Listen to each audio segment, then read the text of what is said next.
Before we head over to where the protest is happening, I'm a tiny bit late, so I'll do this quickly. Thought I'd show you the film that I brought with me. I have gone for 2 expired films. I've got some Kodak 400 T-Max. This expired in 2007. And I've got some Ilford HB5 Plus. Where's the packaging thing? Which expired in 2008. Yeah, so we've got some expired film. With black and white, you don't have to allow any extra light, so I won't need to change my ISO. I'll just shoot it at the 400 that it's supposed to be. It's looking like it's turning into an ice day. It was really rainy this morning, but it's looking like it's going to be a nice day for this, so I'm looking forward to this. 2 days after she informed her employer that she was pregnant with her first child, Jolie Brearley was sacked from her job by voicemail. She was 4 months pregnant and unemployed with bills to pay. Jolie considered taking legal action, but then found out she was having a high-risk pregnancy and could go into labour at any moment. Her career and confidence were at rock bottom, and the health of her baby was in jeopardy. So that was from Jolie Brearley. She launched Pregnant Then Screwed back on International Women's Day in 2015. It was a space for mothers to share their stories of discrimination. The project aims to improve the working conditions and the working environments for parents, and this extends out to the issues currently facing the early years sector in the UK. I attended the Pregnant Then Screwed March of the Mummies protest that happened in Norwich back at the end of October, and this march was there for 3 key reasons. The need to increase funding for the early years sector to enable parents to access affordable, high-quality childcare. The need for the government to properly ring-fence and pay maternity and paternity pay, and to make all jobs flexible by default. So let's look at some of the stats around those issues that Pregnant Then Screwed have on their website. 54,000 women a year lose their jobs simply for getting pregnant. In addition, 390,000 working experience negative and potentially discriminatory treatment at work each year. In addition to pregnancy and maternity discrimination, women encounter a multitude of barriers when trying to have children and a career, including being reliant on one of the world's most expensive, dysfunctional childcare systems and a lack of access to good quality, flexible working. We know that by the time a woman's first child is 12 years old, her pay is 33% less per hour than a man. Recent ONS data shows that for the first time in decades, the number of women leaving the workforce to look after family has increased.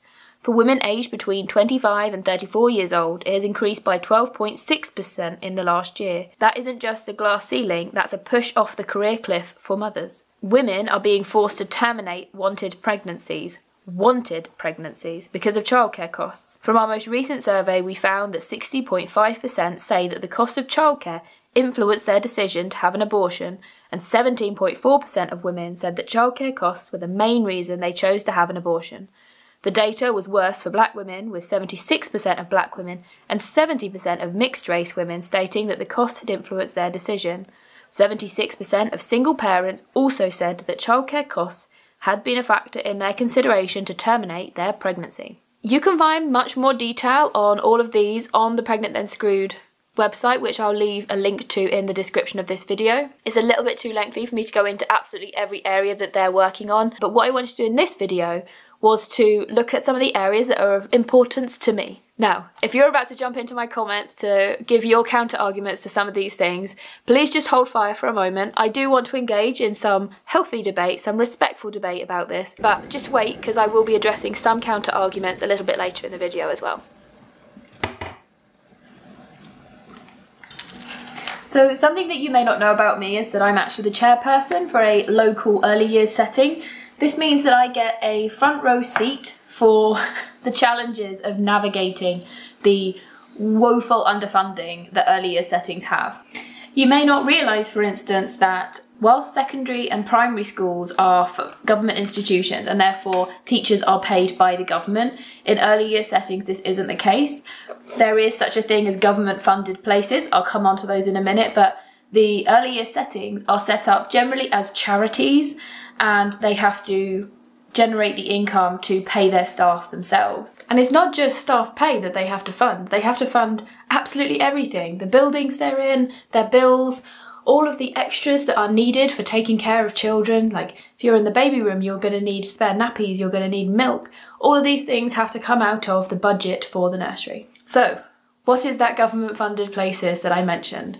So in the UK, we have government funding for all 3 and 4 year olds and some 2-year-olds as well. This means depending on your work situation, so if you work a certain number of hours, you can get your nursery place or your childcare place funded by the government for your child. Once you prove that you're eligible for this funding, the nursery or the early years settings can go to the government and claim a certain amount per hour that your child is with them, up to a maximum of 15 hours or 30 hours, depending on which conditions do you meet. So how much is the funding? For 2-year-olds in Norfolk, it's £5.50 per hour.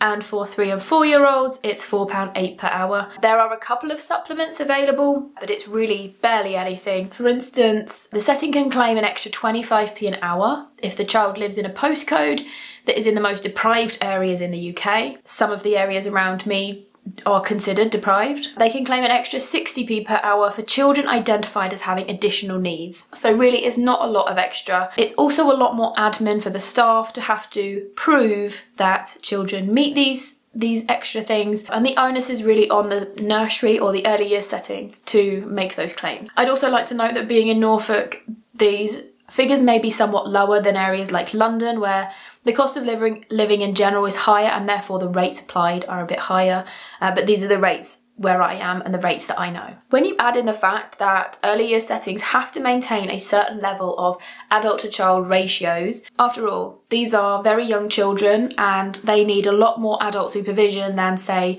children in a primary school or a secondary school in the UK. The adult ratios in those places are a lot lower. For instance, nappies might need changing, children need taking to the toilet, they might still be in the toilet training phase, and so many more adults are needed.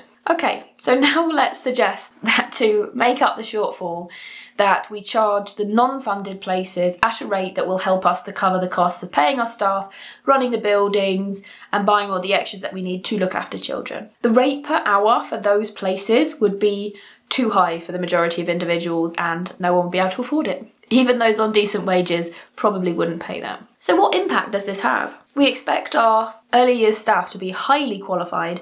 Most of them will be degree educated and many will also have a master's or a PhD. And yet even the managers running the settings earn less than I used to earn as a mid-level employee in London. So despite the long hours, the stress of caring for young people, and people with SEND, and being responsible for the salaries of other people and for the livelihood of other people, how are we expected to retain and attract qualified staff? What sort of young person is thinking, I would like to go to university, do a master's, do a PhD, so that I can earn essentially minimum wage? Who is doing that? No one. And who is doing that in villages like this? Maybe in London where you can earn a bit more, but you get the benefit of living in a city. But in villages and remote places like this, people don't want to do it. And number two, obviously we have to ensure that money is coming in to pay those wages, to pay our bills, and to provide equipment for the children. As the trustees, it falls to us to ensure that the discrepancy between income and outgoings is managed. It is currently impossible to run an early years setting for a full year without applying for additional bursaries and grants from outside bodies. These are provided by local businesses and organisations. They do not come from the government. They are things that we have to rely on the kindness of other people's hearts, the kindness of businesses to supply these grants and bursaries, and we're not the only ones applying. They are having requests put in from all sorts of other people. We are not the only people who need money. There are plenty of people giving care, addressing needs in society, and I'm not suggesting our need is any greater than anyone else's. I'm just saying there's a lot of competition for these bursaries. And I'd like to note that all of the trustees who are helping out at the nursery are volunteers. We don't get paid. We have a lot of work put on our shoulders by Ofsted. There is a lot of admin involved in being part of this role, and yet we're not paid at all. I do it because I care. I do it because I'm invested. But often it's beyond my capabilities around being a full-time student and previously around being employed or being self-employed to undertake the level of admin that is needed of a trustee just in order to meet the basic Ofsted requirements. And so we come to the second issue which I'm really passionate about, and that is how families find the income to send their children to the early years setting in order to work. For this, we need to consider a few issues. We live in a society in which it is almost impossible to pay all of our household bills with one income. This is an issue faced not only by families where there are two parents within the household, but also, and especially so, by single parent families. It has been proved again and again that the average income does not cover everything required to run a household. And so we need both parents to work. Yes, there might be some exceptions to this, people who have a large inheritance, people who are living off of large savings, parents where one of them works and earns enough that the other one can stay home, but that is not the norm today. And number two, parents are vilified if they live on benefits. However, for many people, childcare costs more than they earn, or too much of what they earn for it to be reasonable, especially when you factor in needing to pay tax on your earnings. One woman I met at the protest had a placard that said that her childcare costs 47% of her earnings. As I mentioned, some funding is available for parents when their child is 2 years old, but not all parents. But before this point, there is no funding available. From the moment that you are required to go back to work, whatever your personal employer has deemed the time to go back to work. I was very lucky. I didn't need to go back until 13 months after my child was born. But for many, it can be as low as 3 months. But there is no funding available for childcare spaces from the time that you have to go back until that 2-year point. And that's only if you meet the conditions that are required. And so we have this big gap. What employer is going to wait for their employee for 2 years after the child is born for them to come back to work when they get these funded hours at the childcare? This is not to suggest that we should have employers waiting 2 years for mothers to return to the workplace, or fathers, whoever is taking the parental leave, because businesses have to run. They have to keep generating income, otherwise they can't pay their staff. And we also don't know what size of business we're talking about. You could be talking about someone who only employs 3 people. One person down for 2 years, you're going to be on the back foot the whole time. It's not fair to request that of employers. This puts women in a position where they have to quit their jobs because they can't afford the childcare from the point when they go back to work until that funding comes in. So there you have it. Those are why I was so keen to be there on the day, why I really wanted to get involved in this particular topic. So on the day, they organised 3 speakers to come in after the walk. We had Hira Ali, who is an inspiring leadership development specialist, executive career coach, and acclaimed writer, speaker, and activist. So do you know what happened here in 1912? So WSUB, spearheaded by Emmeline Pankhurst, opened their first office. We all know what the suffragette movement did, don't we? So we have had an endless list of advocates, allies, and activists who stood up and who marched for us, just like you are marching today. And today, we are still marching because we are fighting for the right to work minus the motherhood penalty. I had only moved here to UK 6 years ago, and I had moved from developing countries, so-called developing countries, but at least those developing countries had childcare, affordable childcare. So let's talk about paternity leave.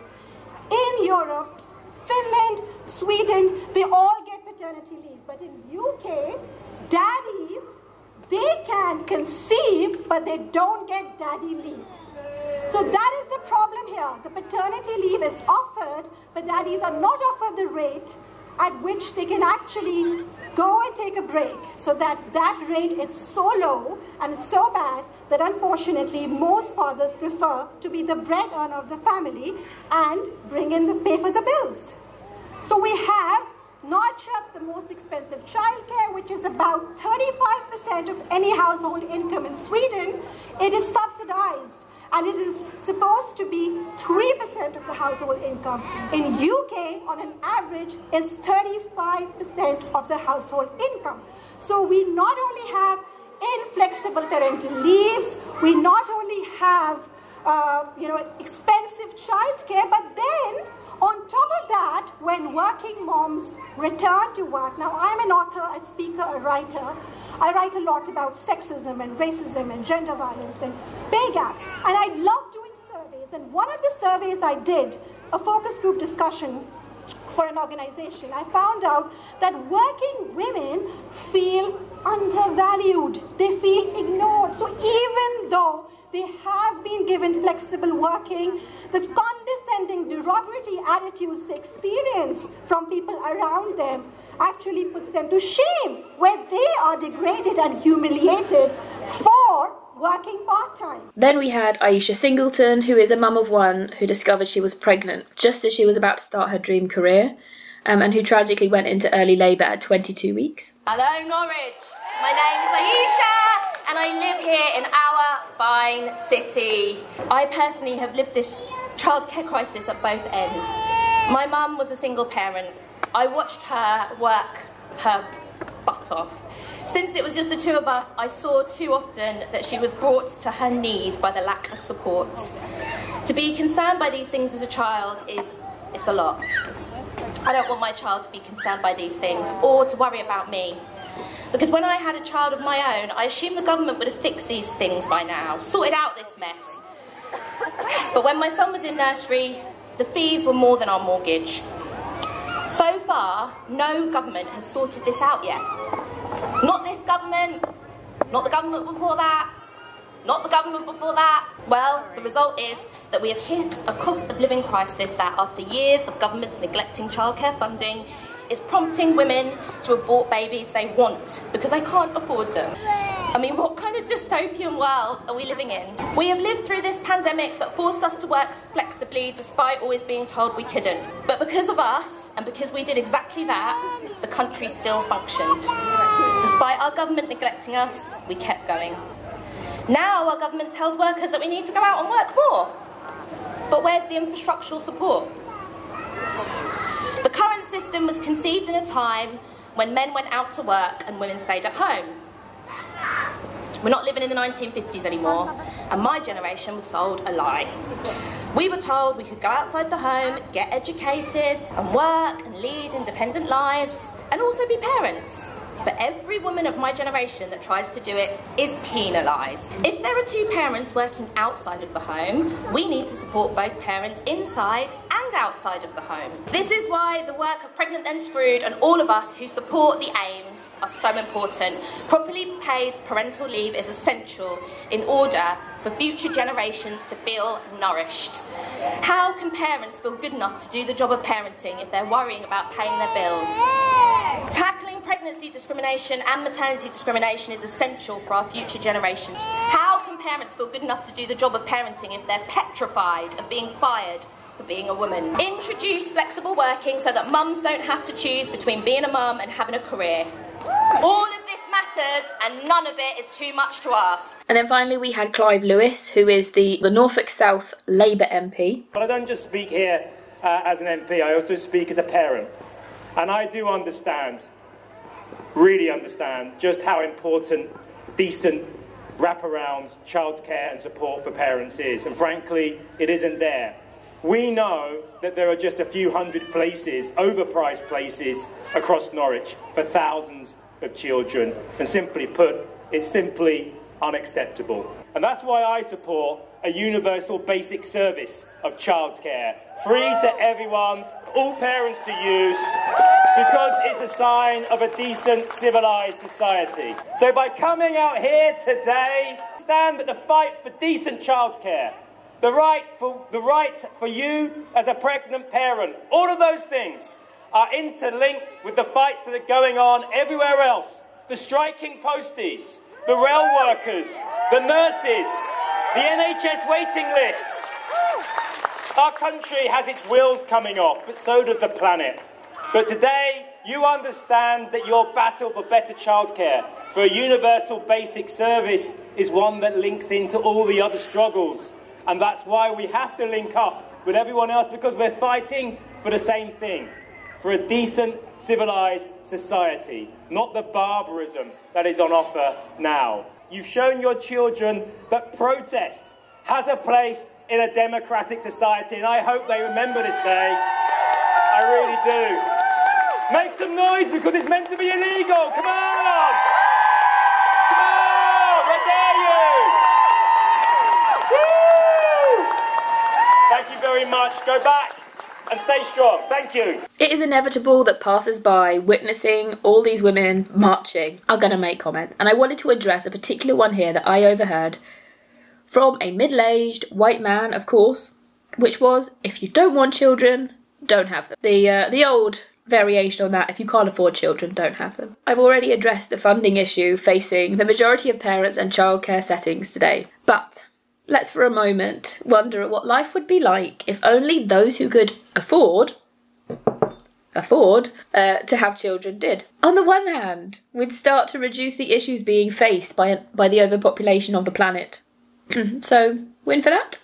Possibly. But seriously, financially speaking, we'd have issues funding our ageing population. Did you know that those social security contributions that you make aren't going towards you receiving a state pension?